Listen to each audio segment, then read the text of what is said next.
So you've been traveling a ton. Yeah. What's the eat, sleep, meditate, yoga, tech routine? There was like no meditation or yoga on the entire trip and almost no exercise. That was tough. I slept fine, actually. Was the goal more listening or explaining? The goal was more listening. It ended up with more explaining than we expected. We ended up meeting like many, many world leaders and talked about the need for global regulation. And that was like more explaining. The listening was super valuable. I came back with like 100 handwritten pages of notes. I heard that you do handwritten notes. I do handwritten notes. What happens to the handwritten notes? But in this case, like I distilled it into like, here were the top 50 pieces of like feedback from our users and what we need to go off and do. But there's like a lot of things when you like get people in person, like face to face or over a drink or whatever, where people really will just like say, here is like my very harsh feedback on what you're doing wrong and what I want to be different. You didn't go to China or Russia. I spoke remotely in China, but not Russia. Should we be worried about them? And where they are on AI? Or what they yeah, might I do would with love it? to know more precisely where they are. That would be helpful. We have, I think, very imperfect information there.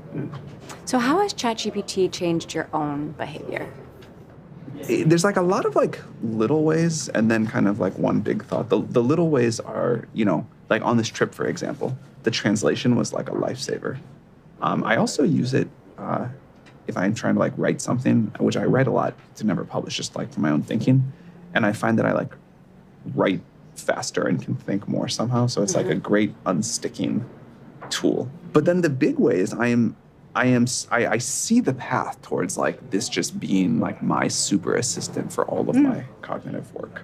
Super assistant. Yeah. We've talked about relationships with chatbots. Did you see this as something that people could get emotionally attached to? And how do you feel about that? I think language models in general are something that people are getting emotionally attached to. And I have like a complex set of thoughts about that. I personally find it strange. I don't want it for myself. I have a lot of concerns. I don't want to be like the kind of like people telling other people what they can do with tech. But it seems to me like something we need to be careful with. You've talked about how you are constantly in rooms full of people going, holy. Yeah. What was the last holy moment? It was like very interesting to get out of the SF echo chamber, whatever you want to call it, and see like the ways in which the holy concerns were the same everywhere, and also the ways they're different. So like everywhere, people are like, the rate of change seems really fast. What is this going to do to the economy, good and bad? There's change, and change brings anxiety for people. There's a lot of anxiety out there. There's a lot of fear. The comparisons to nuclear, the comparisons to bioweapons, are those fair or is that overdramatic? There is a lot of anxiety and fear, but I think there's like way more excitement out there. I think like with any very powerful technology, synthetic bio and nuclear, two of those, AI is a third, there are major downsides we have to manage to be able to get the upsides. And with this technology, I expect the upsides to be far greater than anything we have seen. And the potential downsides also like super bad. So we do have to manage through those, but the quality of conversation about how to productively do that has gotten so much better so fast. Like I went into the trip somewhat optimistic and I finished it super optimistic. Yeah. So is your bunker prepped and ready to go for the AI apocalypse? A bunker will not help anyone if there's an AI apocalypse, but I know that like, journalists seem to really love that story. I do love that story. I wouldn't overcorrect on like boyhood survival prep. As a Cub Scout, I like this stuff. Yeah. It's not going to help with AI. There's been this talk about the kill switch, the big red button. I hope it's clear that's a joke. It's clear it's a joke. Could you actually turn it off if you wanted to? Yeah, sure. I mean, we could like shut down our data centers or whatever, but I don't think that's what people mean by it. I think what we could do instead is all of the best practices we're starting to develop around how to build this safely. The safety tests, external audits, internal, external red teams, lots more stuff. Like the way that it would be turned off in practice is not the dramatic, gigantic switch from the movies that cuts the power, blah, blah, blah. It's that we have developed and are continuing to develop these rigorous safety practices. And that's what the kill switch actually looks like, but it's not as theatric. There is now a new competitive environment. For sure. And OpenAI is clearly the front runner. But who are you looking over your shoulder at? This is like not only a competitive environment, but I think this is probably the most competitive environment in tech right now.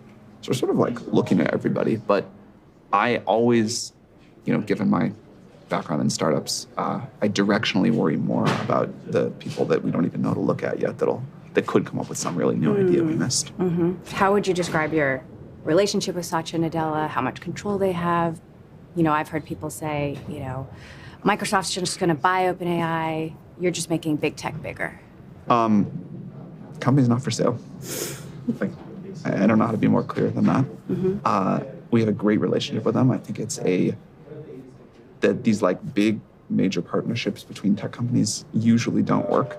This is an example of it working really well. We're super grateful for it. Have you talked to Elon at all behind the scenes? Sometimes. What do you guys talk about? I mean, it's getting heated in the public. Yeah. We talk about a super wide variety of important and totally trivial stuff. Why do you think he's so frustrated or kind of it's almost, there's some attacking going on in a way. You should ask him. I would like to know. I'd like to better understand it. I don't think this is in the top 100 most important things happening related to AI right now, for what it's worth. Is there any aspect of our lives that you think AI should never touch? My mom always used to say, never say never, never say always. And I think that's generally good advice. If I made a prediction now, I'm sure it could end up being wrong in some subtle way. I think AI is going to touch most aspects of our lives, and then there will be some parts that stay surprisingly the same. But those kind of predictions are humbling and very easy to get wrong. What do you think kids should be studying these days? Resilience, adaptability, a high rate of learning, creativity, certainly familiarity with the tools. So should kids still be learning how to code? Because I've heard people say, don't need to learn how to code anymore, just math, just biology. Well, I'm biased because I like coding, but I think you should learn to code. I don't write code very much anymore, although I randomly did yesterday. But learning to code was great as a way to learn how to think. And I think coding will still be important in the future. It's just going to change a little bit or a lot. We have a new tool. What are we all going to do when we have nothing to do? I don't think we're ever going to have nothing to do. I think what we have to do may change. What you and I do for our jobs would not strike people from a few thousand years ago as real work. But we found new things to want and to do and ways to feel useful to other people and get fulfillment and create. And that will never stop. But probably, I hope you and I look, if we could look at the world a few hundred years in the future, be like, wow, those people have it so good. I can't believe they call this stuff work. It's so trivial. So we're not going to be all just laying on the beach eating bonbons. Some of us will, and more power to people who want to do that. Do you think in your heart of hearts that the world is going to be more fair and more equitable? I do. I think that technology is fundamentally an equalizing force. It needs partnership from society and our institutions to get there. But if we can, my big picture, highest level, I'll zoom all the way out view of the next decade, is that the cost of intelligence and the cost of energy come way, way down. And if those two things happen, it helps everyone, which is great, but I think it lifts up the floor a lot. So where do you want to take OpenAI next? We want to keep making better and better, more capable models and make them available more widely and less expensive. What about the field of AI in general? There's many people working on this, so we don't get to take the field anywhere. But we're pretty happy with our contribution. We think we have nudged the field in a way that we're proud of. So we're working on new things too. What are the new things? They're still in progress. Is there room for startups in this world? Totally. We were a startup not very long ago. But you're almost already an incumbent. Of course, but when we started, you could have asked the same question. In fact, people did. In fact, I myself wondered, is it possible to take on Google and DeepMind? Or have they already won? And they clearly haven't. Yeah, I think there's a lot it's always easy to kind of count yourself out as the startup. But startups keep doing their thing. Well, nobody's counting you out, so I guess that's a good thing. I guess so.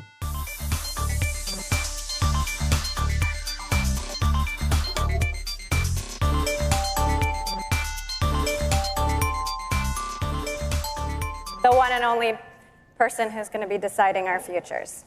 I don't think so. So you have been everywhere in the last few months. That was a long trip, yeah. It's a very special experience to just go talk to people that are users, developers, also world leaders interested in AI all day, every day for so long. In the middle of all this, you signed a 22-word statement warning about the dangers of AI. It reads, mitigating the risk of extinction from AI should be a global priority alongside other societal scale risks such as pandemics and nuclear war. Connect the dots for us here. How do we get from a cool chatbot to the end of humanity? Well, we're planning not to. That's the hope. That's. But there's also the fear.